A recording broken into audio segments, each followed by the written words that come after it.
तो जैसा कि लास्ट एपिसोड के अंदर हमने देखा था, जो वैंग होता है वो जनरल चैन ली से बोलता है कि जो नीदर वर्ल्ड ब्लूम है वो फैलिंग फीयू का एक बॉडी का ही पार्ट है, तो आखिर वो मैं तुम्हें कैसे दे सकता हूँ। जो सुनते के साथ ही जनरल चैन ली जो होता है वो वैंग से बोलता है कि ये तो बहुत ही ज़्यादा आसान है, तुम उसे मारकर उसकी बॉडी के अंदर से जो है वो मुझे निकाल कर दे सकते हो, जिसके बाद में ये मैटर यहीं पर ही ख़त्म हो जाएगा। और उसके इतना बोलते के साथ ही हम लिंक फीयू को देखते हैं, जिससे कि नीदर वर्ल्ड ब्लूम जो होता है वो अभी भी हील कर रहा होता है, जिसे देखकर सभी डिसाइपल जो होते हैं वो बहुत ही ज़्यादा खुश होने लगते हैं। और एक डिसाइपल खुश होते हुए बोलता है कि सीनियर सिस्टर की जो इंजरी थी वो हील होने लगी। तभी एक और बोलता है कि अरे वाह, ये तो बहुत ही खुशी की बात है, अब जो सीनियर सिस्टर है वो फाइनली सेफ हो गई है। और वे लोग ये बोल ही रहे होते हैं, तभी जनरल चैनली जो होता है वो गुस्से में अपना वेपन जो होता है उसे ज़मीन पर देकर मारता है, जिस कारण हम देखते हैं कि बहुत ही पावरफुल वाइब्रेशन निकलती है। और जो जनरल चैनली होता है वो सेक्ट मास्टर से बोलता है कि सेक्ट मास्टर वैंग, क्या तुम मेरी बात के ऊपर ध्यान भी दे रहे हो? तुम लोग केवल यहाँ पर एक जिंदगी देकर बाकी सभी की जो जिंदगी है उसे बचा सकते हो, लेकिन अगर तुमने उसकी अकेली की जिंदगी बचाने की कोशिश की तो तुम सभी लोगों को अपनी जिंदगी जो है वो देनी पड़ेगी। तो क्या सच में तुम्हें ऐसे लगता है कि तुम अपने पूरे सेक्ट को बस एक जिंदगी के लिए बर्बाद कराना चाहोगे? क्या सच में उस लड़की की जिंदगी इस लायक भी है कि तुम अपना पूरा सेक्ट उसके लिए बर्बाद कर सको? और उसके इतना बोलते के साथ ही हम देखते हैं कि जो वैंग होता है उसे भी वो जो फायर कर्स होता है उसके अंदर थोड़ी प्रॉब्लम होने लगती है। और तभी हम लिंक फ्यू को देखते हैं, जो कि होश में आ जाती है और वो वैंग की तरफ बढ़ते हुए उसे बोलती है कि मेरी लाइफ जो है वो इतनी ज़्यादा नहीं है, अगर मेरी लाइफ देकर यहाँ पर जो मेरे सेक्ट के बाकी के लोग और जो सेक्ट मास्टर है उनकी जान बचाई जा सकती है तो सेक्ट मास्टर मैं अपनी जान को देने के लिए तैयार हूँ, क्योंकि मैं नहीं चाहती हूँ कि मेरे कारण जो सेक्ट मास्टर और मेरे बाकी के सेक्ट के जो लोग हैं उनकी जान जाए। सेक्ट मास्टर मेरी जान जो है वो आपके कारण ही बची थी, तो इसीलिए मेरे लिए बहुत ही ज़्यादा खुशी की बात होगी कि मैं आपके लिए अपनी जान दूँ, तो इसीलिए मैं जो नीदरवर्ल्ड बॉम्ब है उसे देने के लिए तैयार हूँ। और अब लिंक फियू की बात को सुनकर जनरल चैनली जो होता है वो उसे बोलता है कि सच में मानना पड़ेगा कि जो तुम्हारा डिवाइन इमोर्टल सेक्ट है उन्होंने अपने जो डिसाइपल है उन्हें बहुत ही अच्छे से चीज़ों को सिखाया है, क्योंकि जो तुम्हारे डिसाइपल है वो बहुत ही अच्छे से यहाँ पर अपनी जो सिचुएशन है उसे समझ गई और खुद को यहाँ पर सेक्रीफाइस भी करने के लिए तैयार है, जिसे देखकर सच बताऊँ तो मैं काफ़ी ज़्यादा इम्प्रेस हुआ हूँ। लेकिन हम देखते हैं कि वैंग जो होता है वो जनरल चैनली की बात पर ध्यान ना देते हुए जो लिंक फियू होती है उसके सर पर मारते हुए उससे बोलता है कि अगर मेरा डिवाइन इमोर्टल सेक्ट जो है वो अपने डिसाइपलों को इस तरह से सेक्रीफाइस करेगा तो क्या सच में तुम्हें लगता है कि मेरा डिवाइन इमोर्टल सेक्ट जो है वो अपने नाम के कहलाने के भी लायक रहेगा? और अब वैंग की इस बात को सुनकर लिंक फियू जो होती है उसकी आंखों में भी आंसू आ जाते हैं और वो वैंग से बोलती है कि लेकिन सेक्ट मास्टर मैं आपको इस तरह से यहाँ पर खतरे में जो है वो नहीं डाल सकती, वो भी मैं खुद के लिए। और अब उसके इतना बोलते के साथ ही मोकिंग जो होती है वो भी काफ़ी ज़्यादा खुश हो जाती है और खुश होते हुए बोलती है कि जैसे कि मेरे हस्बैंड से उम्मीद की जा सकती थी। जो सुनकर वैंग जो होता है वो अपने मन में सोचता है कि मैं बस एक कल्टीवेटर ही नहीं हूँ बल्कि मेरे पास में तो सिस्टम भी है, और अगर सिस्टम के होने के बाद भी मैं यहाँ पर अपने डिसाइपलों को प्रोटेक्ट तक ना कर पाऊँ तो फिर आखिर मेरे पास में सिस्टम रहने का क्या ही फ़ायदा है? इससे अच्छा तो मेरे जैसे पर्सन को मर जाना चाहिए। और अब इतना सोच कर वैंग जो होता है वो चैनल चैनली की तरफ देखते हुए उसे बोलता है कि क्या तुम्हें लगता है कि जो तुम्हारा फायर ड्रैगन कर्स है उसे तोड़ा नहीं जा सकता है? आज सबसे पहले मैं जो तुम्हारा फायर ड्रैगन कर्स है उसे ब्रेक करूंगा। जो सुनते के साथ ही जो चैनल चैनली होता है वो वैंग से बोलता है कि तुम्हारी सभी स्किलें जो है वो पूरी तरह से यूजलेस होने वाली है, क्योंकि कोई भी हाफ स्टेप पर फाउंड एवरेज रियलम से नीचे का कल्टीवेटर जो है वो मेरे कर्स को नहीं तोड़ सकता है, तो इसीलिए ये चीज़ तुम्हारे लिए पूरी तरह से इम्पॉसिबल है और पूरी अपनी ज़िंदगी में भी तुम परफॉर्मेंस एवरेज रियलम पर तो नहीं पहुंच सकते। अब मुझे ये मत कहना कि तुम्हारे पास में कोई ऐसी ट्रिक है जिसका इस्तेमाल कर तुम परफॉर्मेंस एवरेज रियलम पर पहुंचने वाले हो, क्योंकि ये चीज़ पूरी तरह से इम्पॉसिबल है। जो सुनते के साथ ही वैंग जो होता है वो चैनल चैनली से बोलता है कि मैं मानता हूँ कि एक ऑर्डिनरी कल्टीवेटर के लिए ये चीज़ जो है वो इम्पॉसिबल हो सकती है, लेकिन मेरे लिए नहीं, इसीलिए अभी जो चीज़ होने वाली है उसे थोड़ा ध्यान से देखना। और इतना बोलते के साथ ही जो वैंग होता है वो वहाँ पर जो टाटा गोटा बॉडी होती है उसे अपेयर कर लेता है, जिसे देखकर वो नियान जो होता है वो बोलता है कि ये बिल्कुल भी सही नहीं है। सेक्ट मास्टर ने जो टाटा गोटा बॉडी अपेयर की है वो लगातार यहाँ पर बर्न हो रही है, जिस कारण वो कंज्यूम भी हो रही है। जो सुनकर यूनफी जो होता है वो बोलता है कि ऐसा इसीलिए है क्योंकि सेक्ट मास्टर की बॉडी के ऊपर अभी भी जो फायर ड्रैगन कर्स है वो लगा हुआ है और वो यहाँ पर सेक्ट मास्टर की स्किलों को सप्रेस कर रहा है, जिसका पता नहीं सेक्ट मास्टर इसका इस्तेमाल कर भी पाएंगे या नहीं।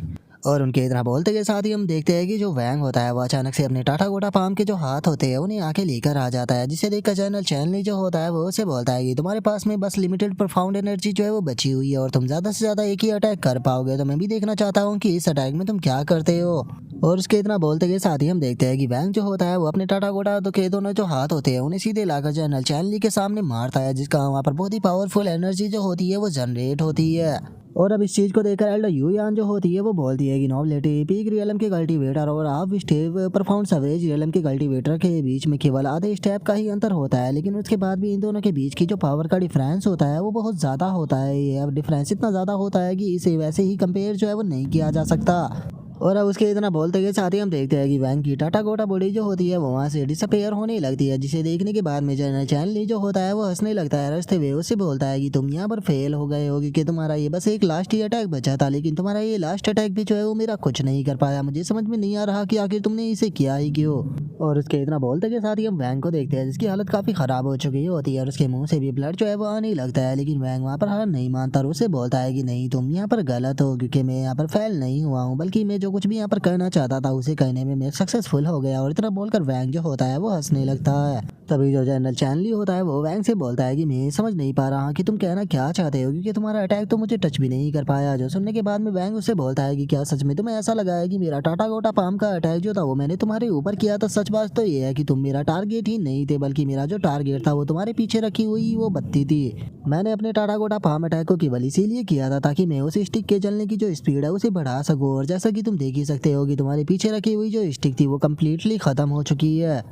और चूंकि अब जो वो स्टिक है वो पूरी तरह से जल चुकी है, तो इसका मतलब ये साफ है कि यहाँ पर जो डीमन सेलिंग असेंबली टूर्नामेंट था वो भी कम्प्लीटली खत्म हो चुका है। और अब उसके इतना बोलते के साथ ही हम देखते हैं कि वहाँ पर सभी लोगों की रैंक जो है वो आ जाती है, जहाँ पर कि फर्स्ट रैंक पर यूनफी होता है, दूसरी रैंक पर ली हाई होता है, थर्ड रैंक पर लिंग फीयू होती है, और चौथी रैंक पर टाइपिंग होता है, और पांचवी रैंक पर वूनियान होता है, और छठी रैंक पर लीकिंग होता है। जो सुनकर जनरल चैनली जो होता है वो उसे बोलता है कि मुझे समझ में नहीं आ रहा कि मैं तुम्हें बेवकूफ़ बोलूँ या क्या कहूँ, क्योंकि अगर यहाँ पर ये कंपटीशन भी जो है वो खत्म हो जाता है तो उससे भी कोई चीज़ जो है वो नहीं बदलती, क्योंकि अभी भी जो फायर ड्रैगन कर्स है वो तुम्हारी बॉडी के ऊपर लगा हुआ है। तो मुझे समझ में नहीं आया कि आखिर तुम इस कंपटीशन को खत्म कर क्या साबित करना चाहते थे। जो सुनकर वैंग जो होता है वो उसे बोलता है कि जल्दी ही सारी चीज़ें जो है वो तुम्हें समझ में आ जाएगी। और इसके इतना बोलते के साथ ही वैंग के पास में नोटिफिकेशन आती है जो कि उसको बताती है कि आपने सक्सेसफुली यहाँ पर जो मिशन था उसे कंप्लीट कर दिया है, जिस कारण रिवॉर्ड के तौर पर जो होस्ट है उसे 5 बार समनिंग और उसी के साथ में 1 लाख सेट पॉइंट जो है वो दिए जाते हैं। जो सुनते के साथ ही वैंग जो होता है वो बहुत ही ज़्यादा खुश हो जाता है और खुश होते हुए बोलता है कि क्या बात है, मेरे पास में 1 लाख सेट पॉइंट है, तो इसीलिए मैं यहाँ पर 100 लॉटरी जो है वो करना चाहता हूँ, तो इसीलिए जल्दी से लॉटरी को ड्रॉ करना शुरू करो। और अब इतना बोलते के साथ ही जो वैंग होता है वो धड़ाधड़ करके वहाँ पर लॉटरी जो है वो करना शुरू कर देता है, जिसका उसके पास में बहुत ही सारी नोटिफिकेशन जो है वो आने लगती है, जहाँ पर कि उसे कभी इसके लिए तो कभी वहाँ पर कल्टीवेशन जो है वो मिल रही होती है।